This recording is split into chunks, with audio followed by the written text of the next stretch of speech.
Hello, welcome to Tarot Talk. Every show is a different guest. I invite only experienced readers. We compare my deck and their deck. We dive in, we discuss the differences, we try to get to the core meaning of these tarot cards. So enjoy the show, and if you want us, please reach us for readings.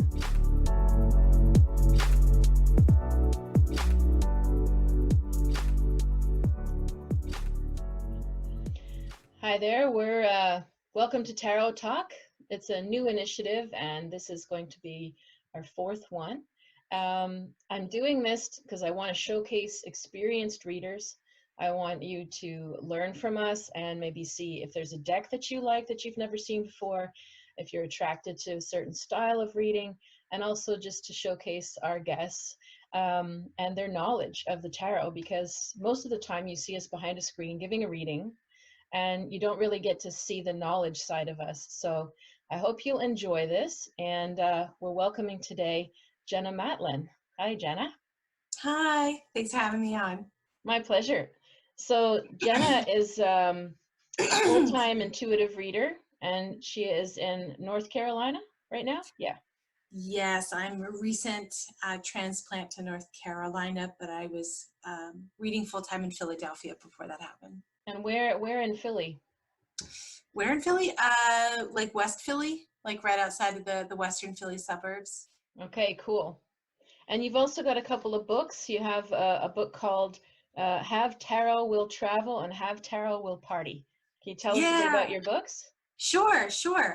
So both of them are business-based books for spiritual entrepreneurs.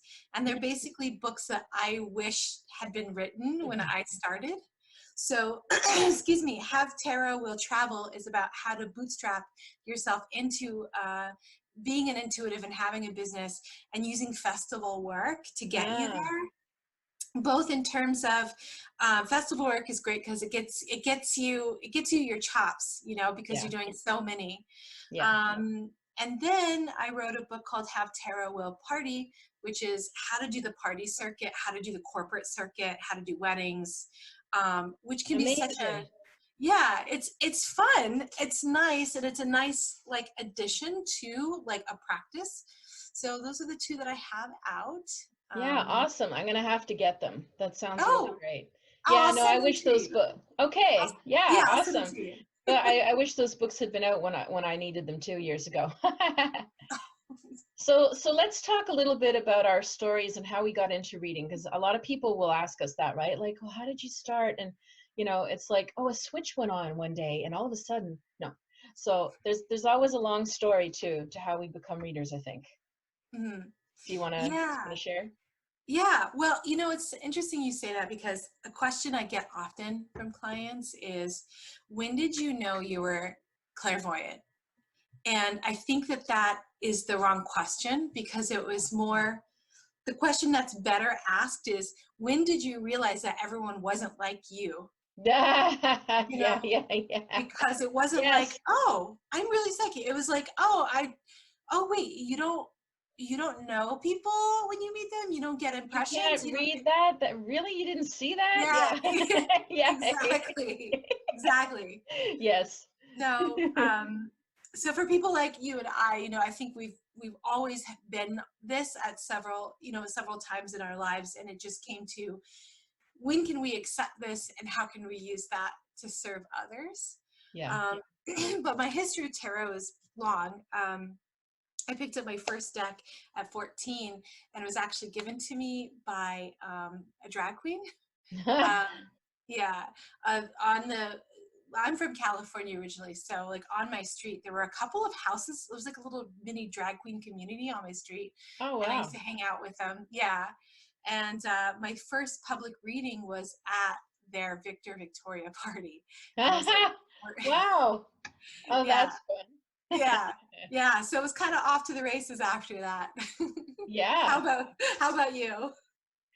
Well, I was scared I would have put in a straitjacket by my parents for studying astrology, let alone tarot. So I was given the cards, or my boyfriend, when I moved to Montreal, in 1992. He had some cards, and he also visited the store that I ended up working in for 13 years. He knew the owners or something. He brought me there a few years before I started working there. I had any clue. And he brought them out just like a game, but I never put them down again. And I would do readings. I was just compelled. It's hard to, nothing, I didn't watch a movie and go, oh, I want to be that. I wasn't trying to be psychic. I didn't even really know what that was or that I was. But the tarot, obviously, the more I did readings, the more I realized that there was something there. And then I went to this store and very nonchalant said, oh, I wonder if they might need a reader. I don't know. And they hardly ever had a window for people. And there I was 2 weeks later, I was in for Wow. about 13 years. And the rest is a long history after that of the things you come to learn by just the experience of what people bring to your table, right? Yeah. Yeah. I think what you're saying is so interesting. Like, I think if you're naturally psychic or naturally clairvoyant, you will gravitate towards the tools that allow you to be that. In the same way, excuse me, in the same Yeah. way that someone who's naturally musical will gravitate towards instruments, or someone who's naturally athletic is going to gravitate towards being on a team. Like, I think Yeah. we naturally slot ourselves into the places where we feel we have the greatest gifts, you know? So, Yeah, well, all my life, I mean, I don't know about you, but people would always tell me, oh, I've never told anyone this before, you know, like people confided in me all my life. And I didn't set out to be confidant or the secret keeper or something, but that is definitely a part of what I've ended up doing, you mhm. know. And I had somebody just last week ask me about 5 times during the reading, it's confidential, right? It's confidential, right? And I said, yeah, can you stop asking? Because I wouldn't be doing this long if I was blabbing on everybody's news all over town. But yeah, it was just a natural sort of confidant. People felt safe with me. And also I was just used to sort of seeing things that you didn't necessarily say, because you learn very early as a kid that people don't agree or don't see. So I don't know. I'm probably going back before 5 or 6 years old, when I made these decisions that, oh, I see things or I know things, but other people don't agree with me or don't see it. So I better just zip it, you know. And astrology was the first thing that gave me just a whole different framework how to see myself and others and the family or other friends. And when the tarot thing happened, it was just a giant awakening, because the channeling started to happen through studying the tarot, through like looking deeper and deeper and trying to understand the cards. And it brought me into a trance with before I knew that that was what was going on. And then at some point I just realized I'm not really looking at the meanings anymore of these cards, I'm just getting things. And I had mentors come in along the way that, you know, helped sort of increase that or affirm that. So yeah, my whole thing's really been about intuition and how to access it and trust it. So I have my book as well. And I read intuitively. And, you know, part of what we're going to do today is a bit that way too, because I haven't seen your deck and I'm not sure if you've seen mine before, but yeah, so it's part knowledge, part intuition today. Yeah. Yeah, you know, one thing I tell people is that I was always clairvoyant before I came to tarot, and Mm-hmm. in fact, it was actually a lot of work to make my clairvoyance work with tarot. Oh yeah. And the analogy I give people is like, say you have someone who's like a natural artist, like they can sketch anything, like they're amazing, but then you put them in art school and they start to struggle because now they're having to learn to do it through a certain procedure. They're Yeah. trying to bend their natural talent into a framework that, while at first may feel limiting, actually can help them later on. Yeah. You know, but like you, some of my biggest, like what I tell people sometimes, like my biggest insights are like what's between the cards, the space between, or my eye will move to one aspect of the image, Yeah. and that's the piece, that's the thing to Yeah. know. Yeah. Yeah. Yeah, exactly. And I don't know about you because you're also clairvoyant, but you've got the cards in front of you. I get a lot of people that get confused during the reading, like, well, I'll say something, and it's like, well, what card is that? And I'm like, there's no card that gave me that. I'm receiving that. Oh, but and you know, or they'll stop you in the middle of channeling and ask you what a certain card means. And it's sort of like always been hard to explain to people, like the difference between, like, you know, sort of reading a book and channeling, Mhm. and I'm combining it, right? Like the cards will inspire that next wave of channeling might come from looking at a card, but it's not Mhm. coming directly from that card as the authority of where I'm getting it from, if that makes sense. Do Oh you get yeah, that? You feel that too? yeah, it makes total sense. Yeah, it's hard to explain that the cards are more triggers for something else that's going on Yeah. rather than the thing that's going on itself. Yeah. Um, you know, Or yeah, confirmation, you know, like trigger or confirmation, sort of. yeah, Yeah. yeah, yeah, totally. I'm on the same, I'm on this, we're vibe, like we're on the same boat here. Yeah. Yeah, yeah, I feel that. But yeah, like I'll get a client like, well, what is like, so, I'll do the narrative and they're like, well, what does that card mean? What does that card mean? I'm Yeah, like, I've exactly. kind of already explained it. Doesn't, or it didn't really weave in. It was more info for me to know Mm-hmm. rather than you. Mm-hmm. So, but I think it's hard, especially if people are more linear in the way that they think. And we're all trained to be linear, like, Yeah. which is a really sad thing. I think we're taught not to indulge in this aspect of the way our, Yeah. our mental or other capabilities are. Yeah. So I think when they feel anxious, they're like, well, this is information and I want to know exactly where that information came from, because otherwise I don't feel comfortable, right? Yeah. So Yeah, that makes sense. Yeah. Yeah, well, we're rewarded all the way through school for being linear. totally, yeah. And people have been taught that they can't trust things that are nonlinear. Sadly, you're right. Yeah. Sadly, you're right. Yeah. Yeah. I find, well, yeah, I find this one of the toughest aspects actually, because like I've tried to think of a good analogy sometimes, but um I'll tell them, you know, if I'm doing a reading, it's almost like I have you sitting there, I have the cards, and I have what I'm channeling. So are you able to listen to 3 radio stations at the same time?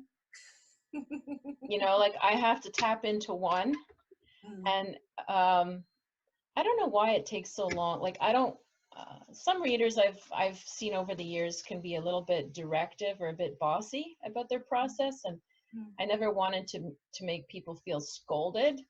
But mm. like I do get where they're coming from, because sometimes if you're channeling something that's coming quickly and you need a confirmation, can you please tell me yes or no? And they're mm, like, no, I need a yes or a no. Like, you know, because you're in a channel, you're in a whole other thing, and you need something from them. And a lot of the time they're skeptical of you. So they're like, why are you asking these questions? You know, and it's like, Yeah. it just becomes a bit messy for the people that are nervous or linear, like you said. Hmm. It's a real leap for them to open and let us do our thing, I find. Yeah, I sometimes people are like, well, I'll only see between 15 to 20, 18 Yeah, hours a week of readings. yeah, People are yeah, like, oh, that's all you do? And I'm like, but you have no idea how exhausting those are, yeah, because exactly. you have like three different, like for me, I feel like I have three different levels of awareness all happening at the same time. Like Yes. you have the channel, you have the information coming through, and then Yeah. you have the other part, which is like, how do I need to word this maybe in a way that person needs to hear it, or oh, they're being resistant, maybe I need to tackle Yeah. this another way. And Yep. then you have the third piece, which is like, oh wait, we've still got 15 minutes, that's all we have to do, and like it's like it's so like Yes. mentally using all your bandwidth, you Yes. know, Yes. Oh, yes. all at the same time. You know? Exactly. Well, when people don't quite understand that, sometimes I'll tell them, well, have you ever had a therapy session where you just came out and you were just so tired you slept all day? Hmm. And if they can relate to that, it's like, well, think about 18 hours of therapy a week, you know? Yeah. That, like, and people will say, you must be really tired, you know, after all reading all of us. And at parties, I'm like, no, you guys are great. I'm elated. I'm fine, good to go. And other times, you know, one reading will knock you out for a day. And it so depends who's coming and with what and how it affects you personally, because, you know, let's face it, there it does. Not everybody, but there's always stuff that will show up that triggers our own things to work on as well. Or Mm, so it's making us do a lot of our inner work as mm, well that people forget. They think it's just coming through, like press the button, but spit out the answer. There it is.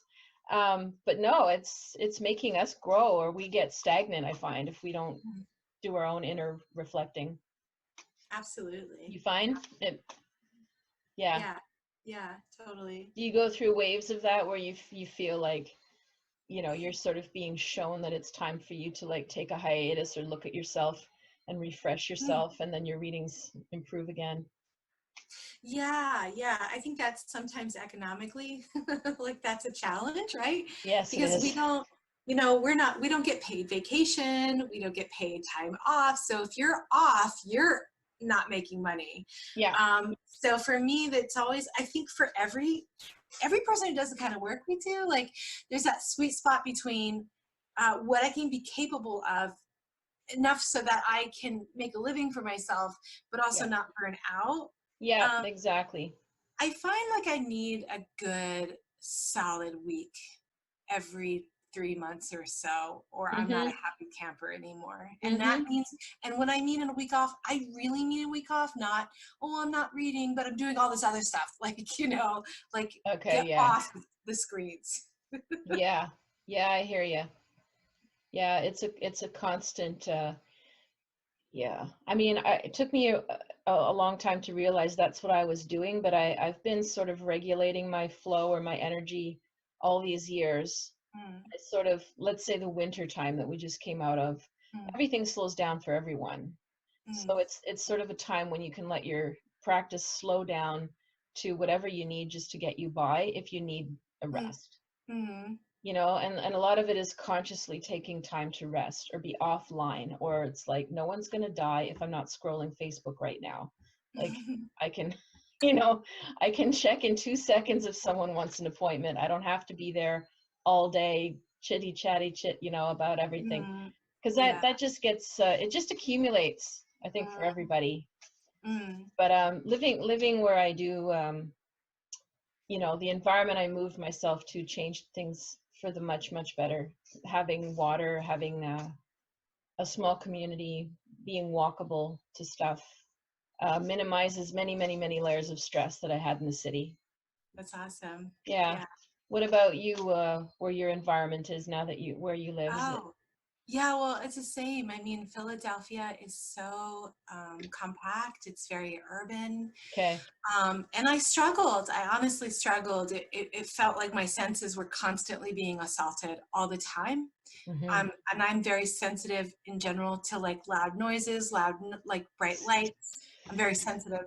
Yeah. So Yeah. I moved now. I'm in this kind of rural pocket where I'm at. So I've got woods in front of me, woods behind me. Mm, It's quiet. yeah. And I have a hammock, and I'll be Oh, uh, nice. yeah, just yesterday I spent 2 hours in it. I had a blanket. I was like, I don't care. I'm gonna be in this hammock. And I just Oh, have that's found that so much nice. easier. Yeah, like Yeah. I think I'm more of a kind of a nature girl than a city girl. I just got used Yeah. to being in the city. Most empaths I know, especially as we get older, they're all living out in the country somewhere. There, there's yeah, there's just only so much stimulation you can handle. Mm-hmm. And because, like you said, we're more attuned to so many more levels and subtleties than others, it does get hard. Like you said, noises and Mm-hmm. lights. Yeah, I found that very hard too. Yeah. Um, just vibrations in Mm-hmm. general, hearing slamming of stuff or whatever it is. It's Mm. yeah, I'm just amazed how much my whole system and my head has cleared and calmed down by living by the water. How long have you been there? It'll be 6 years in June already. Yeah. Wow. Yeah. And I look 10 years younger than I did at the end of the city. Yeah, I feel younger at 50 than 40. Wow. Crazy, eh? Yeah. Yeah. Yeah. Totally. So Wow. let's begin our tarot talk exchange here. Oh. So I'm going to shuffle my pack and pull out one card, and Mm-hmm. I'll hold it up for you to channel it, Mm-hmm. and then I'll explain it, and then you can parallel your card and I'll channel it, and then you can teach me your deck. So let's see what we get. We've been getting very intense cards the first few sessions of this. So, oh, we've done that one already. Sorry. Well, that came up on 2 other shows. I'm like, gosh, I keep pulling this card. But no, a good card. It's just, I don't want to be repetitive. So here we go. This is, okay. This will be interesting because court cards don't come up very much. So here is the King of Wands. Can you see it okay? Oh, is it King? It says Knight. Is that Knight of Wands? It says Knight, but it's in this deck, it's King. It's King of Wands? Yeah, there's Prince and Knight in this deck. So what I love about King of Wands is how self-actualized they are. And I love how much they are about just kind of taking life and biting into it and letting the juices run everywhere. It's about having a big, juicy life and about being okay with not having that center core. That you really don't need the center core any more than fire needs a center core. As long as something is feeding it, it's going to grow on its own. I think in terms of where we are globally, I think it's an important card because it is talking about the rapid fire changes that are happening ecologically as well as socially.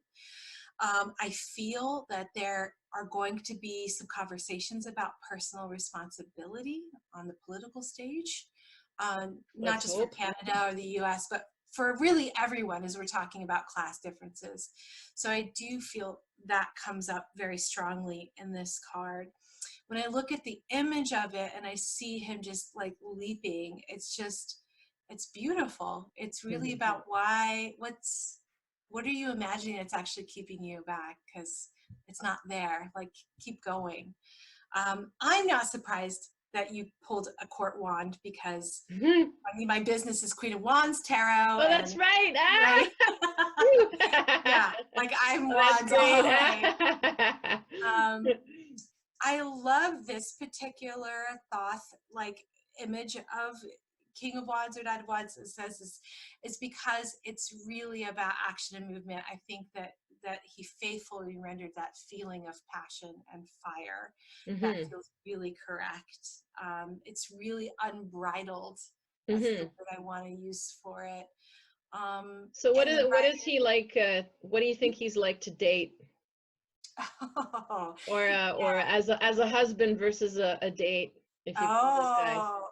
Well, I have to tell you that King of Wands is what keeps my grocery bill, like pays my groceries, because King of Wands is always the kind of guy that people come wanting readings about because they are so passionate, they're sexy, they're fun, they're warm, they're generous, but they are very hard to domesticate. So that's part of it. Yeah, you don't tame that horse there.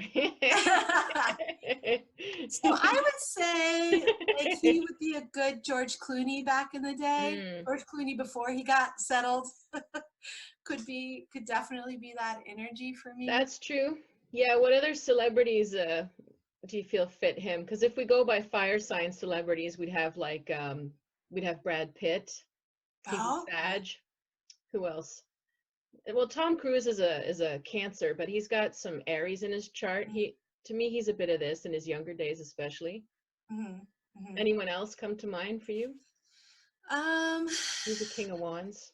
I need to think about that. Well, just not like a celebrity, but. Well, like some like hot tennis player, probably. Oh, like, yeah. You know, some good-looking athletic person. I think looking for famous people for this card is apt because it is about like being seen, right? You're bright and glowing. I don't know. I have to think about it. I don't know celebrities that well, to be honest. No, I know. I did it a little bit when I was teaching astrology here and there, but otherwise not. Yeah, I feel like more athleticism. Like I almost wanted to say David Bowie, but I don't think so. For me, David Bowie is a mix, or like a mix between King of Wands and King of Cups. Like he's a really interesting mix. So for me, this is like the guy that you always had a crush on, who made you always feel like so important and amazing and beautiful, but never could get a date, or it was like one date, but then he was off doing something else, you know? Yeah. But yeah, that's Yeah. kind of. Okay. Well, to expand on what you said, because I agree with what you said too, I would say also, like, yeah, he's going to be active and athletic, but active, this could be an older fiery guy too. Mm, So if he's, you know, mature, this could be a guy who could sort of settle his heart on somebody, but he still doesn't want to be staying at home all the time. But he could be loyal, but he'd want to be off taking trips, or he wants to go off hiking in the woods, or mm, wants to be still doing stuff that inspires him, like young at heart. So to mm, me, like, if you can grab this guy and he's mature enough to like settle in on you, then you've really got a winner, because he's going to feel fun, but he's still showing up. Not like the mm. prince, you know, who's Yeah, all spontaneous last minute. And right. then I like to talk about the shadow of the court cards sometimes. Mm-hmm, And you know, the shadow side to me of a king of wands could be the narcissist, mm-hmm, mm-hmm. right? Could be somebody who's so great, but it's like, okay, you're all that, we get it, you know.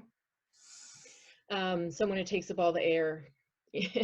Or he's just so social that it's all about his social life. And where are you, you know, like you have to be able to match him and take your place with him to attract him, and also to be a good match to him. Otherwise you could be his dormouse, you know. Yeah, yeah. I think in the reversal, this is also kind of like the flim flam man. You know, like he's always got some snake oil he's selling, and part of you knows it's snake oil, but oh, he's so charming. Yeah. You can't say no. I know it's bullshit, but Yeah. The rock star will be faithful, Roni, you know. Yeah. but you're right. These guys can be loyal if you're okay with them not having to be home every day, and if you're okay with them knowing that like their career or whatever the project that has them is equal in importance to the relationship. You know, if you're like the kind of person who's like, I need to be there, everything, this is not the guy. This is not the guy. That's true. Yeah, he's gonna always have his, you know, gang of friends or guys. He's going to have his Mm. I play hockey and that's it, that's all, I'm not stopping my hockey night for a relationship, or like what you know. But if you like the life genuinely that he has and you join him in it, then he could be really fun. But he's for somebody active, not for somebody who wants them home every night for dinner, right? Yes, I agree completely. Yeah. Yeah. All right, let's take a look at your king or knight of wands. Oh yeah, let me look for that. Sorry, I should look Yeah, for no that. problem. So yeah, I should tell everyone, I'm using the Spacious Tarot. Mm-hmm. Yeah, So let's see. it was kickstarted in 2018, came out in 2019. It's really pretty.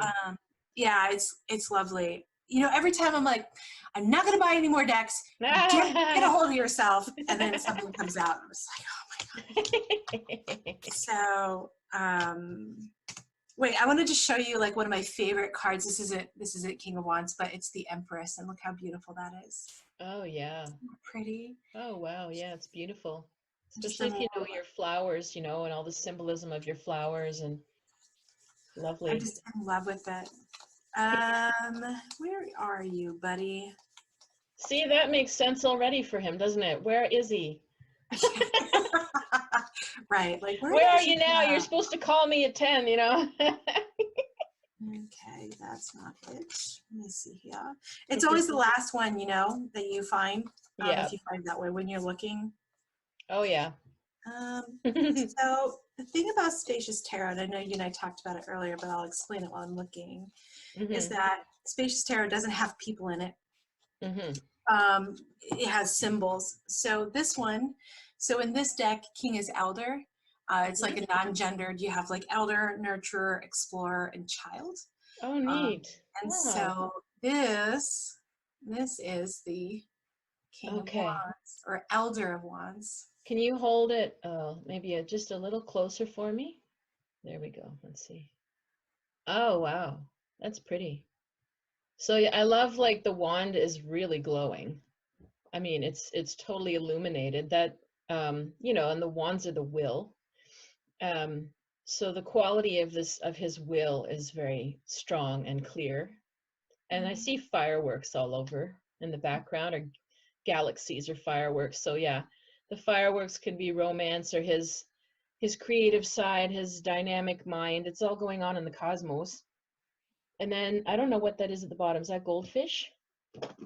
This is a salamander. Oh, I Sorry. couldn't quite see. Okay. Yeah. Salamander. See, I'd have to look at what the salamander means again. The salamander in the Rider-Waite is all over the wands, court wands. Okay. Yeah, I don't think Do they're in the you top. know what they actually symbolize, salamanders? I don't know what they actually symbolize, but I know that traditionally they've always been corresponded with like fire. Like they're like part of the fire animals, like dragons, salamanders. It's kind of all part of that. Yeah, okay. Yeah. So I'm just looking up salamander totem. Anytime there's an animal, I look up the totem to see. Um, element of water. That's funny. Okay. Yeah, well, salamanders are in real life they're very watery.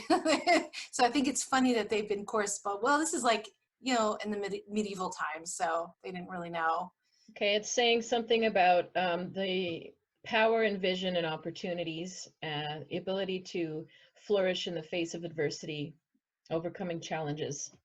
So that's interesting then, because you know, if the salamander is swimming in the water below and it means challenges or adversities, up comes this glowing wand, you know, like making me think of King Arthur, you know, with and then his fireworks at the top. So he has the you know, the vision, the energy, to to sustain himself, to overcome enormous obstacles.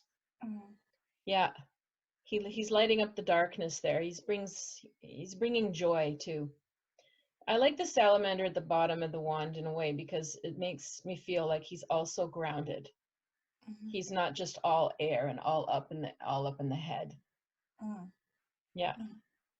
How do you see this, your card? Well, I love the fireworks. It's not something you would see typically in a tarot card. It's unusual. Mm-hmm. And I love that is very wands like. It's like bright, it like is loud, like everyone notices it. It brightens up the sky. Yeah.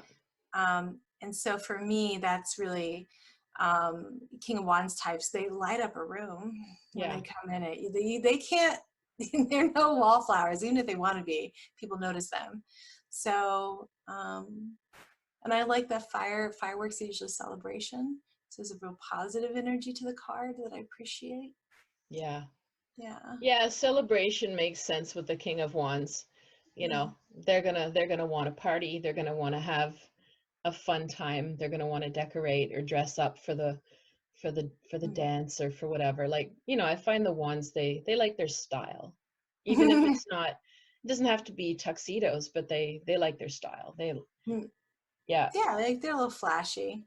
Yeah. When I think of this, I think of like the Olympics. Like it's going to be nothing but King of Wands at the Olympics. You know? Like all these athletes that are like, you know, competitive and they're looking for a good time. And yeah, exactly. So let's have you shuffle and randomly pull out a card. Yeah, let's do it. Just for fun, I'll show you the Explorer of Wands because I pulled that one out of this. So this one shows the salamander carrying the wand in his tail as he. Yeah. Sorry, I gotta pull it back for it to be super clear on the camera. Yeah, very interesting cards. I'm gonna have to take a look at these other decks. I've been so used to my own, and it still speaks to me that I haven't really become much of a collector. I have a couple of decks I use off and on, but I always go back to my Toth.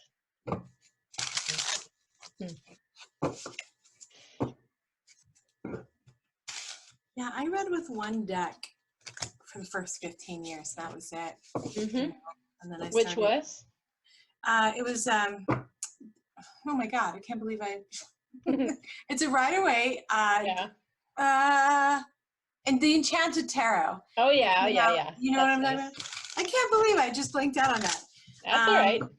Yeah, but those are my babies. Like if my house was on fire, that's the deck I'd grab before I ran out. Yeah. I don't know if you find this, if you do use other decks. Like I find that some decks, like how I think of them or how I like them is different than how they actually work. So I have decks that I actually don't like. Like I'm like, oh, the art is just, it doesn't speak to me, but they're workhorses when it comes to readings. And then I'll have other decks that I love, but they just don't speak to me when we're in totally. session. Yeah. Do you have that? Oh yeah. I can't figure out why. I wish I knew. Years ago, I bought the cat tarot because I thought I'm so connected to cats, but Yeah. didn't really speak to me much. It was, the art was interesting, but there's just a bunch of staring cats. I'm like, okay. It wasn't as indicative as I thought. I thought maybe the cat factor would bring something. But the other deck that I use a lot and still do is called the Cosmic. I've been reading with that since 93 or something. That one I tend to bring if I'm at events or parties, if I want to keep things good but a little bit lighter. Whereas the Thoth is always leads into like psychology or like into therapy. Yeah. Yeah, I have some decks that don't mind party work, like you're fine, and I have some decks that are like, absolutely not, you're not going to use me that way, it is not going to work that way, you know. Or some decks are like, I don't want to work with anyone but you, I'm here for you. And then other decks that are like, yeah, whatever, I don't care. It's so weird, isn't it? Yeah. Okay. Super so cool. Yeah, the card I pulled in this deck is Four of Swords. Okay, so if you can hold it closer for me. Is that clear enough for you? I think so. If you can angle it a little bit flatter, like other way. There we go. Now I think I see it a bit better. Okay, so there's some swords stuck in the ice. How Canadian? Thanks. Because we still have that much snow and there's people ice fishing right now. Oh my God. Yeah, so I mean, you've got like a calm, sunny, cold day, which I can relate to, and yet at the same time the swords are frozen in there, so they're inactive. And the Four of Swords is, usually about laying down your swords and resting, truce, peace. Sometimes it's a death, but I never feel like it's a death card. But yeah, no, I sort of like that everybody's just sort of chilling, and they're not crossing each other either. They're close together. It sort of feels, if somebody pulled that and I saw that, I would probably say that it would be time to take a break or put your mind or your conflict on ice for a while. Stay close to everybody. And when things thaw, you'll have a chance all over again to talk. The mountains in the distance too give you a feeling of like, step back and look further, see the bigger picture, the broader picture by taking a break. Yeah, it's really pretty. I can't quite figure what the swords are in though. What is that? Is that a bench? Yeah, sorry. Yeah, it's a park bench behind. That's what I thought. Okay. And then they're just kind of leaning, up so against one of them is leaning behind and the rest are in front. Is that right? I think they're all in front. Yeah, they're all in front. But yeah, it's not, my camera's not super clear. Sorry about that. No, that's all right. It's because the bench, it looks transparent. Like I can see. I can see. Yeah, I can see how you're seeing that, but like in person, it's in front. Yeah. Okay, gotcha. So that's interesting too, the image of a bench, because there's not enough room if there were 4 people to sit on that bench. It'd be a little crowded. So I would probably also ask, like, is it a little crowded in their dynamic, whatever's going on?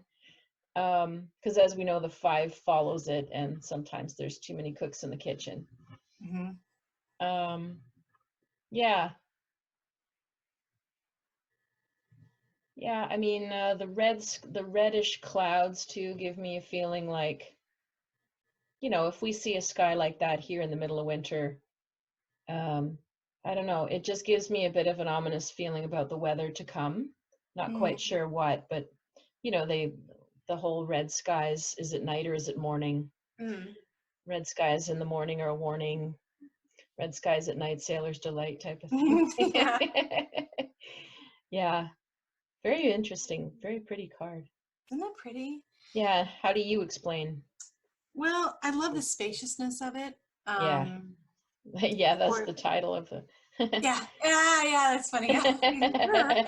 um, Four of Swords for me is really about not allowing like thoughts and anxieties to just like overwhelm you. So the Mhm. idea that, I mean, to me, I feel like it's obviously a park and someone has left these here before the snowstorm, and there's no tracks.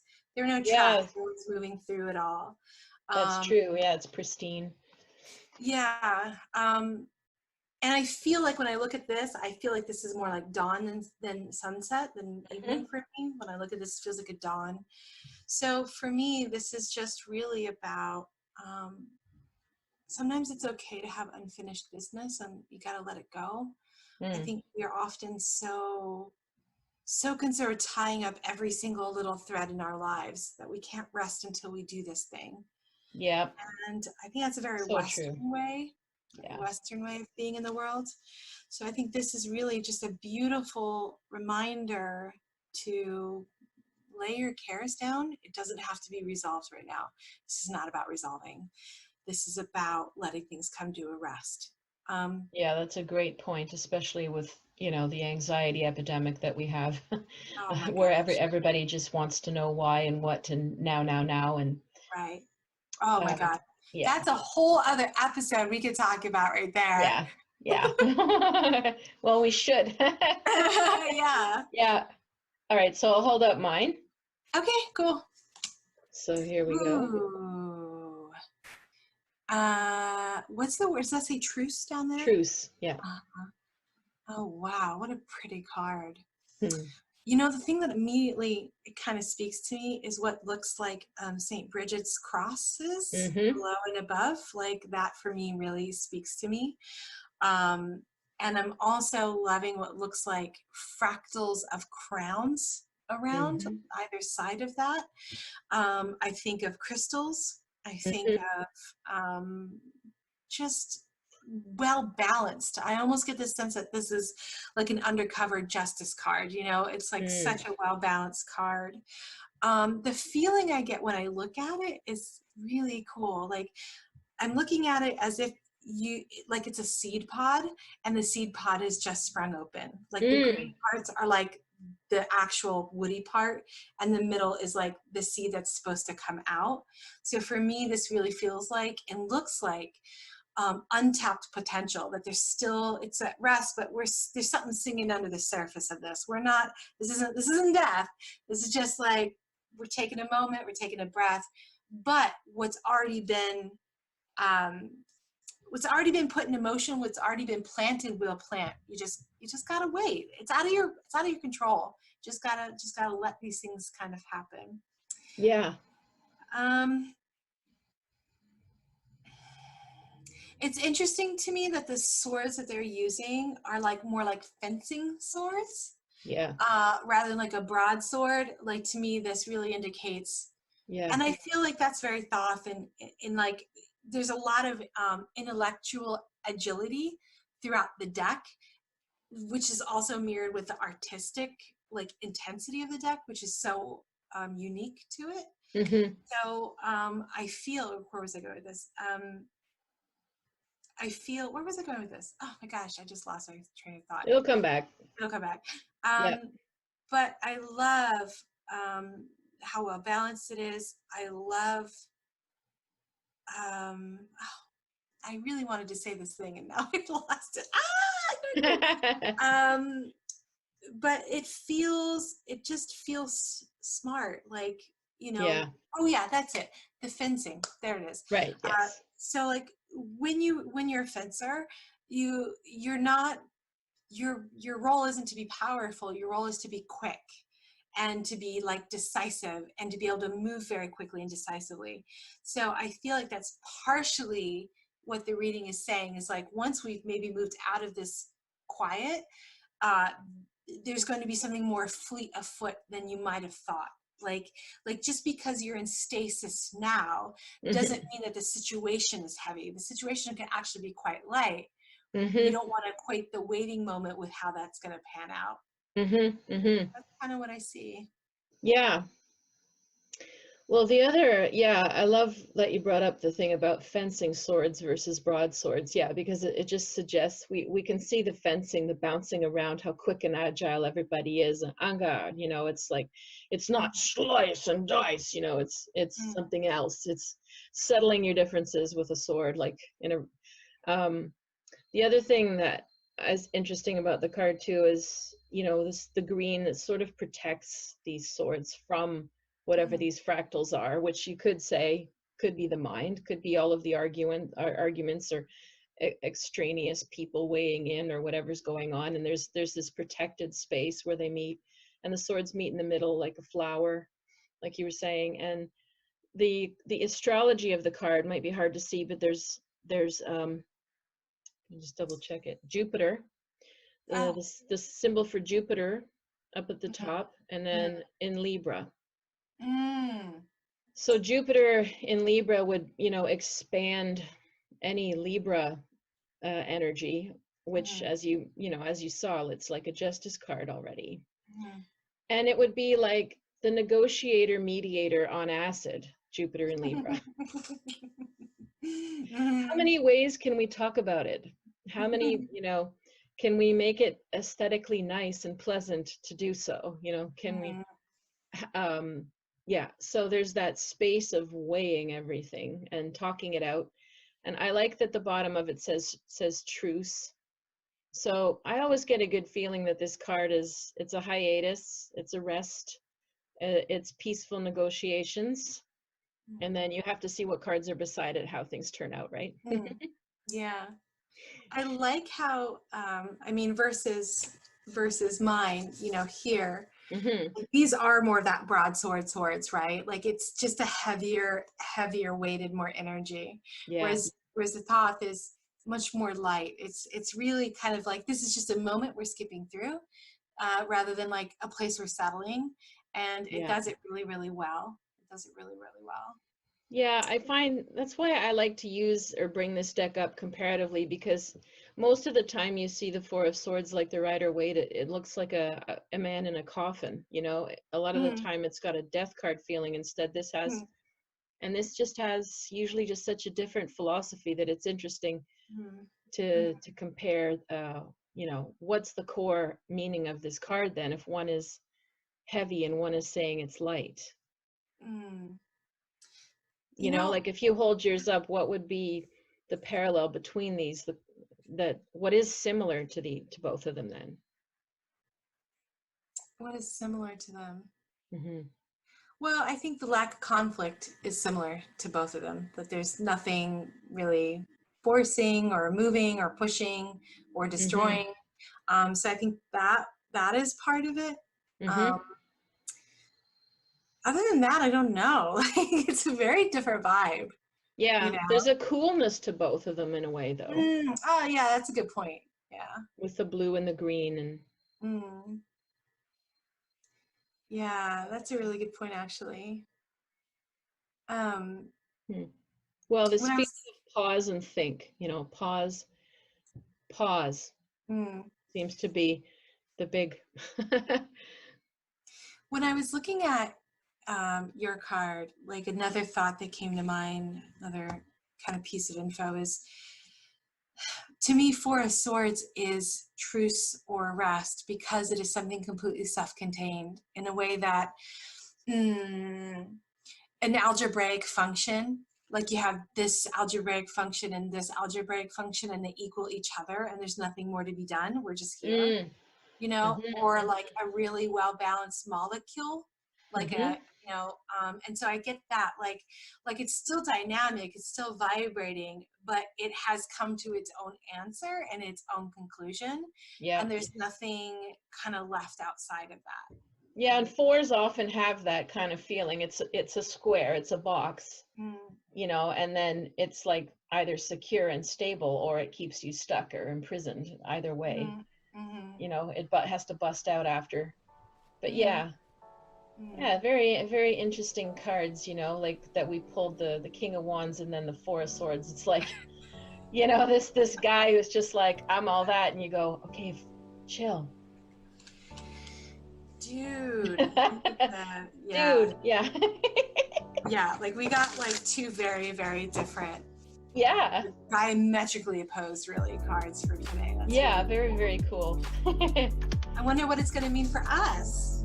Yeah, I know. I was thinking that too. Curious. Well, it's been lovely to have you, and I'd love to have you back again to do more. Oh, thank you. Well, it's been wonderful. I've had a blast. I mean, you don't need to ask me twice to talk about tarot. So. Yeah. Well, you know, I will definitely invite you again, and you know, maybe we can even tackle some other. I'm thinking of also doing maybe comparative in terms of like, how would you read these two beside each other? Mm-hmm. You know, because those are also questions that I find come up a lot when you start teaching it. Is what does it mean that they're next to this one? So definitely have you back again. It was really great, Jenna. Awesome. And how can we reach you for a reading? So my website is just my name. It's jennamatlin.com, and that's JennaMatlin. It's pretty simple, jennamatlin.com. And I do phone readings, Zoom readings, and in person if you're in my area. And just check out my website and reach out. And your book, is it on your website? Is it on Amazon, or how do we get your book? Yeah, they're on my website, but also you can get them on Amazon. Okay, awesome. And if you'd like to reach me for a reading, it's river.rain.com or Clairvoyant Medium Catharine Allan on Facebook. And I also have a book, A Little Bit of Intuition, that you can find on my website or on Amazon as well. And that's a wrap. Thanks for coming to Tarot Talk. Bye.